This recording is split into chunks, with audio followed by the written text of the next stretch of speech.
The gig economy is frequently framed as a paradigm of liberty, where workers, liberated from the constraints of traditional employment, are free to determine their hours, location, and the value of their labor. This narrative is a simplification, at best, a calculated misrepresentation, at worst. What is presented as autonomy is, in practice, a calculated mechanism for exploitation, veiled under the guise of flexibility.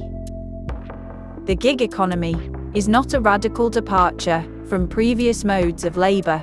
It is a refinement. The promise of independence through platforms like Uber, TaskRabbit, and Fiverr masks a fundamental truth. These platforms do not exist to empower the worker, but to optimize the extraction of value from their labor, under conditions of extreme precariousness.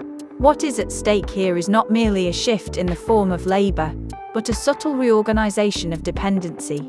Workers, once employees, are now their own bosses, which conveniently removes any institutional obligation to provide for them. This is not a rupture from the capitalist system, but a deepening of it. Gig work is framed as a radical democratization of labor, but in truth, it represents the atomization of the workforce, reducing individuals to isolated nodes in an algorithmic network. The model's beauty lies in its ability to make workers both producers and consumers of their own exploitation. Mark Fisher's analysis of capitalist realism is pertinent here. The gig economy is not a rupture from capitalist structures, but a reinforcement of them.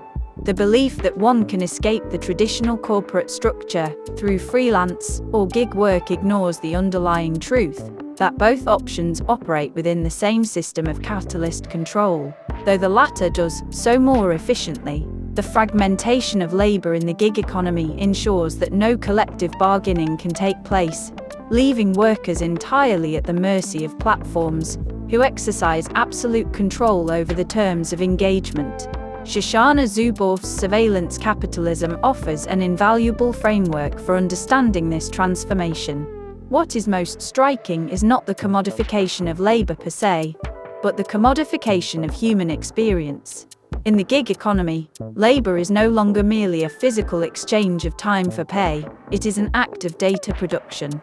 Each task completed, each ride given, each task offered on a platform generates data. This data does not merely reflect the individual's preferences or habits.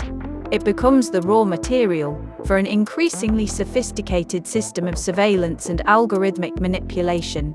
Here, labor does not simply serve to produce goods or services. It serves as a vector for data extraction, in service of an ever-expanding corporate agenda.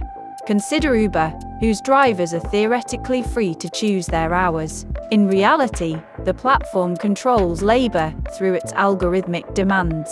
The incentive structures, earn more by working more, create an environment where flexibility becomes indistinguishable from forced participation.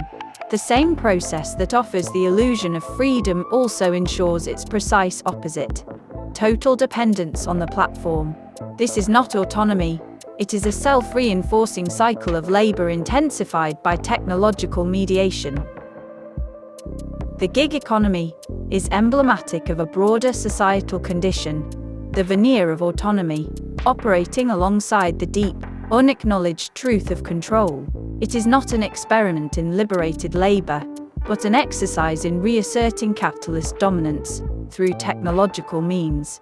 This shift is philosophical as much as it is economic. It reveals a profound misunderstanding of what freedom entails, reducing it to the ability to choose between different forms of subjugation. The existential question here is not simply about labor, but about the very nature of what it means to be free.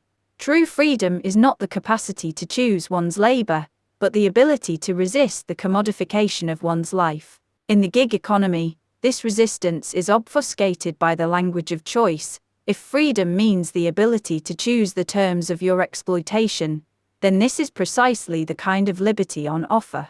But if freedom requires the ability to transcend exploitation, to step outside the cycle of consumption and production, then the gig economy presents nothing but a gilded cage.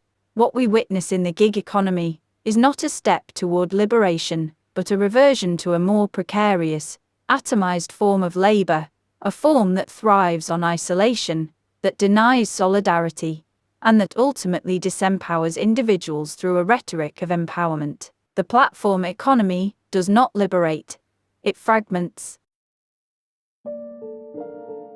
The gig economy's proponents often romanticize the hustle, as though perpetual exhaustion is somehow an admirable trait. It's the latest form of self-imposed martyrdom, an obsession with constant productivity masked as a moral virtue. It is precisely this insistence on glorifying overwork, that allows platforms to extract labor at the lowest cost, while simultaneously demanding fealty from those who are working themselves to exhaustion for a pittance. The gig economy is neither a novel advancement nor a revolution in labor. It is a subtle and insidious recalibration of exploitation. The system does not promise freedom, it offers the illusion of it. If we are to question the future of labor in this digital age, we must recognize that true freedom cannot exist within a framework that insists on turning every aspect of human life into data and profit. The gig economy is not an evolution of work, it is an evolution of control. In the end, it is not the gig worker who is liberated by these platforms, but the system that perpetuates their servitude. The question, then, is not whether the gig economy is the future of labor, but whether we are content to perpetuate a system that has so thoroughly redefined freedom that we can no longer distinguish it from its opposite.